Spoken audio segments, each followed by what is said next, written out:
Hello and welcome to the ECIST podcast. My name is Emma-Treise Aherne and I'm one of the improvement managers with the ECIST team. And I'm joined today by Siobhan and Sarah, and we're going to discuss safe transfer of care. So I think the best way to start is for you both to introduce yourselves. So Sarah?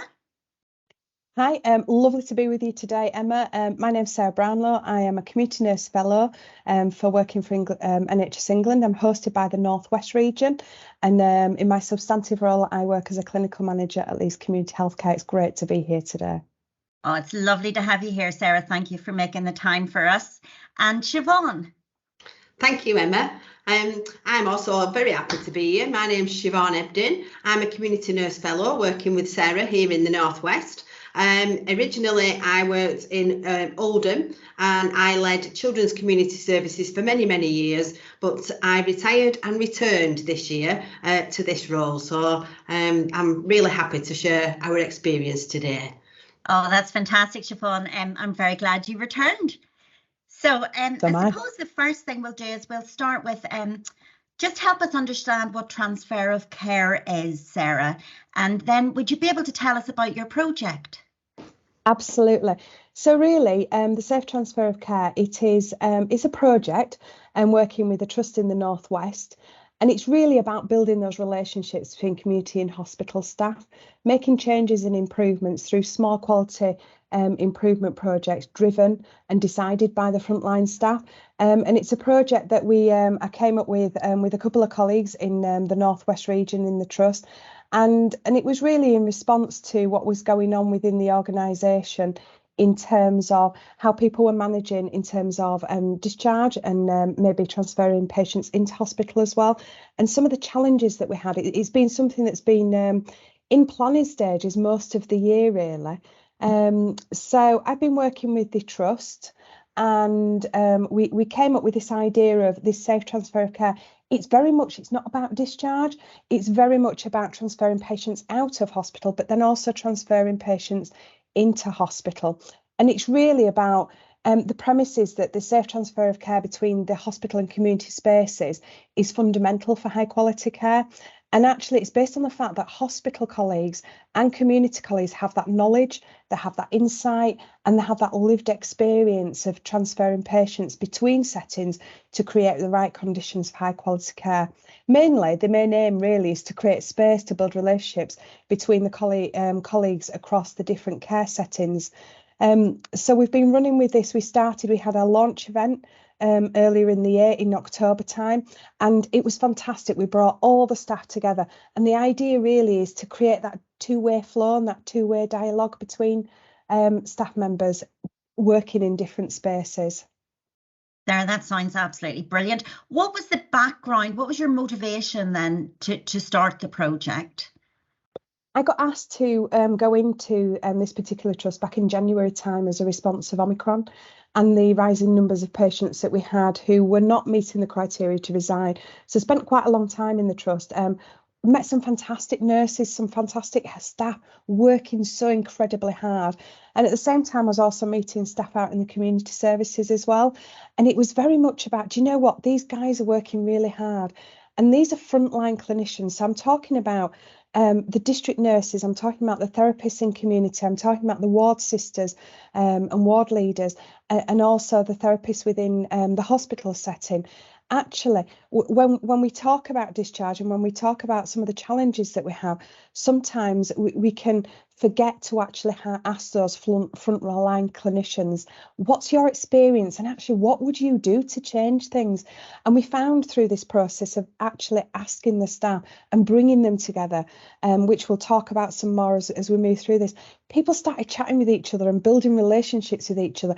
And that was, the core of our caring community, the core of the NHS and nursing is very much based on relationships. So if we can get people at the frontline clinicians in the room together, building those relationships, we know great things will happen.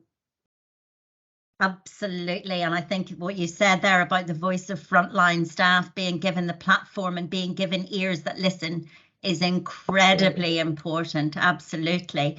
So Siobhan, will you tell us about the launch event and describe what that looks like for us? So at the launch event, there were 51 delegates, a mixture of nurses, therapists who worked in the hospital and in the community. Morecambe Bay covers, I don't know if we've mentioned in the place, but it covers a very large geographical area. So the venue for the face-to-face event had to be accessible. And we accessed a lovely cafe and meeting room just off the M6. But it's certainly the first venue in my career where, as well as engaging with staff, you could buy a pig or a cow because it was the local cattle market, which was in session. Oh my goodness. From time to time you could hear the tannoy. So, it's very interesting. So the setup for the event was an anonymous survey that was sent out prior, and that gave a focus for the day. Out of the 78 responses, only 6 people felt that they had all the necessary information to support a safe transfer of care. And a lack of access to the relevant information was reported by 48 of the 78 responders, so that people didn't know who they needed to get in contact with. There were things, the feedback was information was missing from the referral, the ability to talk to somebody, appreciating the workload of colleagues, both in community and in the hospital, to support that relationship, and they wanted more streamlined communication. So in the setup, the first exercise that we did, the Dancing Queen exercise, yes, with music and ABBA, enabled every table to mix up so that each table had a mix of staff from community and hospital. And because we're straight talking northerners, myself and Sarah, we made no bones of positively encouraging people not to sit with their day-to-day team. If you always do what you've always done, you'll get what you've always got. So we were, and nothing can be as embarrassing. All we were asking them to do was move tables. We were dancing about like lunatics to encourage it. So, one of the exercises that came out of the survey and was relayed on the day was challenging the myths of cultures. And there's a question about, if you could break the rules in service of a better experience, what would you change? Interestingly, none of the things that came up would anybody deem as rule breaking. It just shows the power of culture. People thought they couldn't do things, but they did. So we have various exercises out of the day, one of them led by our ECIST colleagues, with the nuggets, niggles, nice ifs and no-nos. And from those findings, we found that there were some sceptics, but there were lots and lots of ideas generated. Staff were swapping contact numbers. There were ideas about sharing, setting up teams, groups, just simple things like district nurses are not available at 8:30 in the morning. Ward nurses are not available in the middle of a ward round. You need to find a time where you can both communicate with each other. And staff were really keen. They generated these ideas and they were keen to be involved and empowered, to carry out these things. And there's a range of projects that they're going to work on together. Better communication with the provision of mobile phones. This was a cost neutral idea because they have some spare mobile phones. So if each ward has a mobile phone, pre-programmed with the numbers of the community teams, they can get in contact much easier. The referral form that is used between hospital and community will also be used between community and hospital. It can just be updated with the relevant information. And we're also very keen, the staff were very keen to promote the use of self-care. Something that in children's services we've done for a long time. We will teach you anything. And these are skills: managing wounds, looking after your skin, managing your catheter, even right through to injections. These are skills that can be taught to you, your family or your carers. So it was a really, really positive day. Siobhan, that just sounds amazing. Sarah? I was just going to jump in because I think one of the big things that we found, and it's really interesting when you start working with people, is giving that permission. And actually, my heartfelt thanks went out to the trust. We've already mentioned Morecambe Bay, because they gave permission for us to come in and do some of this work alongside their colleagues. But it was about them giving permission to the staff to say, it's OK to think of ideas. We're going to give you the permission and we're going to give you the space to do that. And I think that is a massive thing when we're looking at something like this. And it's a little bit about letting go and allowing the staff to come up with some ideas, giving them the permission to do it. Because for some reason, even though, like Siobhan had said about the question about breaking the rules, none of them were rules really. But it was about, if you give somebody the permission to improve something based on your experience and your knowledge, that's amazing, because actually the stuff they were coming up with was really amazing, brilliant stuff, and none of it was rocket science stuff either, but they were given vitally that permission to say, yeah, this needs to change and this is how we could do it. It was fantastic. And that's given you a culture of empowerment, hasn't it? Absolutely. Where people know that they are listened to, empowered and supported to do those changes. Yes. Because it is the front line that know best. It always is. And it is just about supporting, isn't it? I thought the other thing you said there, it was absolutely fascinating, was about breaking down the barriers to communication. And as improvement, we hear that across the board in all areas. But I love the idea of you dancing around the tables to get everyone integrated and to set the scene. I just think that's absolutely wonderful. So what's next, ladies? Because it sounds like you've only just begun. It does, and it feels like that in a way, and we're only here until the end of March. So what's next is we have a follow-up meeting next week.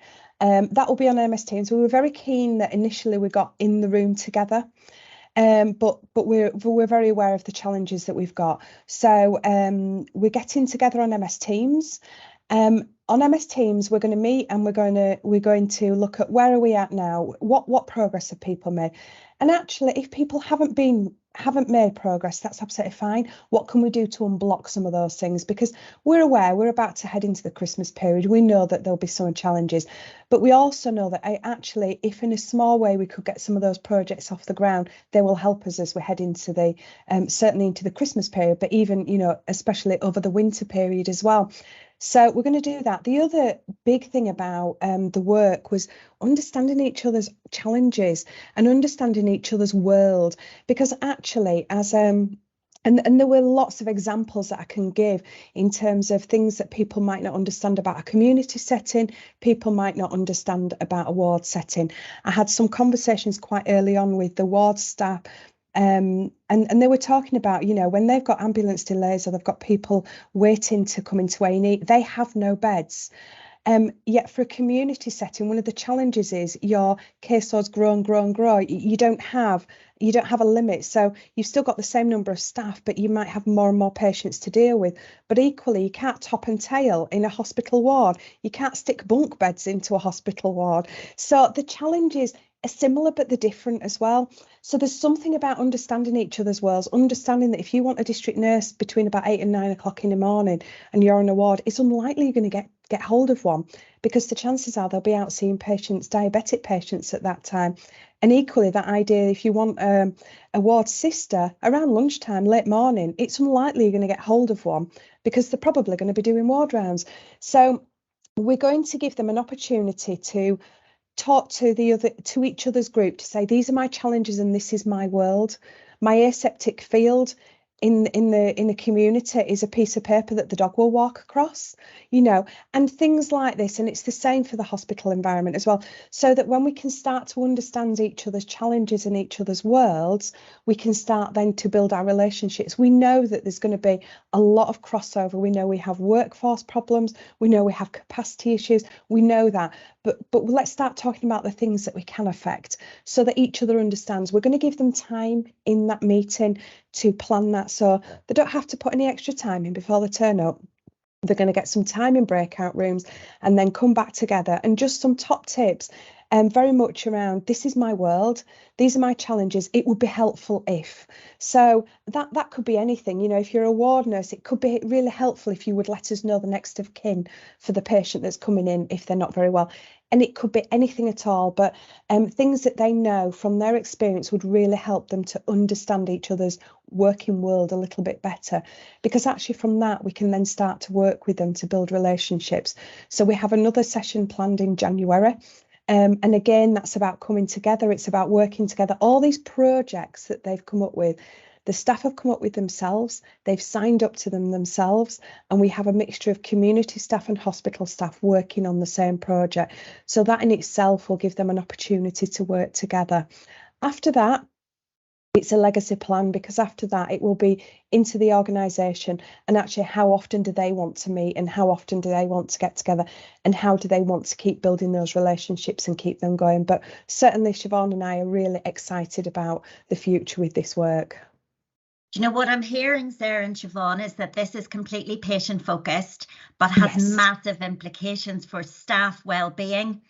Because if you feel listened to and your concerns are listened to and you're building those supportive relationships, your well-being at work increases. And we can't do everything we want to for our staff, but we can listen with eager ears and support where we can. So it's just wonderful to hear this. So Siobhan, have you anything else to add there from what Sarah was saying? I think that the key message really is there's no place like home, and relationships are key. If you don't know who are the people in your patient's virtual MDT, you really need to reach out and forge these networks. And that's what we hope that this work will do. Yeah. That is just wonderful. Ladies, if I could bottle your enthusiasm, I would, and your passion for this subject, and you really are making a difference, and it is wonderful to see. What I would say is I would like to hear what happens next, and maybe we could have you back for another podcast. And I know we'll all look forward to the next one in the ECIST series. So Sarah and Siobhan, thank you very much.